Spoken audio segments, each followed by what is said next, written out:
صباح الخير عليكم كلكم. أنا طارق، أهلا بكم في فيديو جديد على حدود النمسا. الجو بدأ تلج كتير جدا والطرقات شوية صعبة، فدلوقتي هنبدأ إن شاء الله مع بعض. هنتحرك على النمسا، يعني الآن على الحدود اللي جاية من المجر. دلوقتي هنكمل مع بعض الطريق، وإن شاء الله نكون نعدي من غير مشاكل، لأن هم في العادي عندهم لوك داون، بس أنا هعدي مفروض ترانزيت رايح لألمانيا، وإن شاء الله ما يحصلش مشاكل. تابعوني وإن شاء الله الفيديو يعجبكم. لو أول مرة تتابعوني، أنا عايش في غرب أوكرانيا، قريب على الحدود بتاعة سلوفاكيا والمجر، وأنا بدأت رحلتي من أوكرانيا. تقدروا تشوفوا في الروابط اللي هسيبها لكم في تحت الفيديو كل التفاصيل عن الحدود من أوكرانيا للمجر ولسلوفاكيا. ولو عندكم أي أسئلة تقدروا تتواصلوا معايا في أي وقت عن طريق انستجرام. دلوقتي وصلنا على البوابة الحدودية، إن شاء الله نعدي من غير مشاكل، لأن زي ما حكيت لكم إن هو في يعني restrictions بتاعة الكورونا والكلام ده، ففي الدخول ممكن نواجه شوية صعوبات. هنعدي الحدود دلوقتي، وبعد كده أشرح لكم بشكل مفصل كل التفاصيل عن الدخول والحاجات اللي يسألوني عنها. Hello. Currency. Where do you go? English please.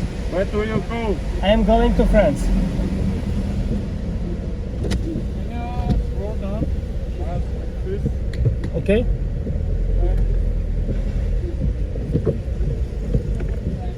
Okay.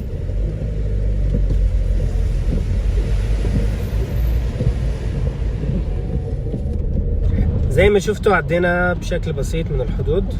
هم كانوا بس بيسألوا يعني رايح فين او كده، لاني لو داخل للنمسا نفسها او عندي حاجة جوه فهيشوف الشروط. بس انا عشان معدي ترانزيت فسألني، قلت له رايح على فرنسا، فقال لي اوكي، وبس بص بعينيه في العربية وخلص وعداني من غير اي مشاكل.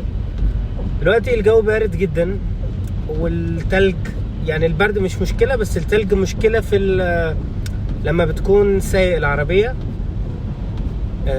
لان يعني الارض بتكون سموها يعني بتزحلق، وبتكون الموضوع مفهوش امان كتير، وان مرة واحدة الطريق بيقف في عربية بتهدي. وانت لو عملت يعني المفروض انك ما تستخدمش الفرامل او مش عارف بالعربي اسمها ايه، الفرامل باللهجة المصرية، او بريكس بالانجليش، او لفخان بالفرنسي. فالمفروض انك ما تستخدمهاش، لانك لو استخدمتها العربية بتروح 10-15 متر. طبعا اكيد عندنا التاير او البنو، او اللي هو العجلة بتاع العربية الشتوي، الوينتر تايرز، او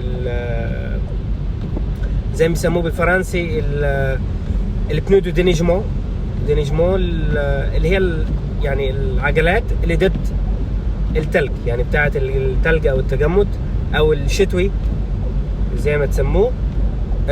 بس يعني دوت اكيد بيحمي كتير، لان بالاطارات العاديه الموضوع مستحيل انك تتحرك بالعربيه، عربيه مش هتكون مستقره.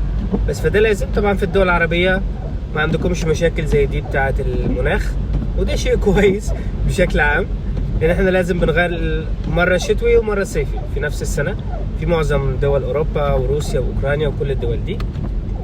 ايوه شوف زي ما شايفين كده، الموضوع شويه بيكون صعب لما السرعات بتلاقي دايما ماشي ما بين 30 و50، ولازم تركز، لانك لو زودت في السرعه مره واحده الطريق ممكن يقف.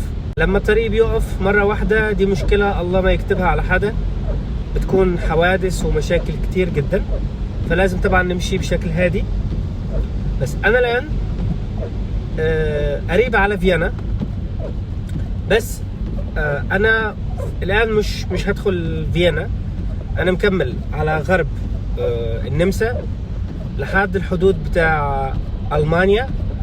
هشوف لسه ان انا رايح من ألمانيا، رايح لألمانيا مدينة دويسبورغ، قريب على الحدود بتاع هولندا وبلجيكا ولوكسمبورغ، وبعدها رايح للوكسمبورغ وعلى بلجيكا.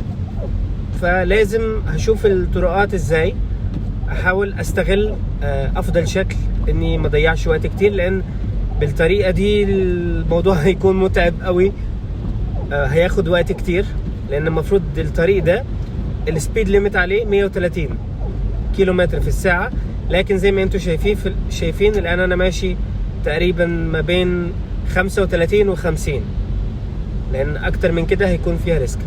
بس خلينا نتحرك شويه ونكمل مع بعض من مكان تاني.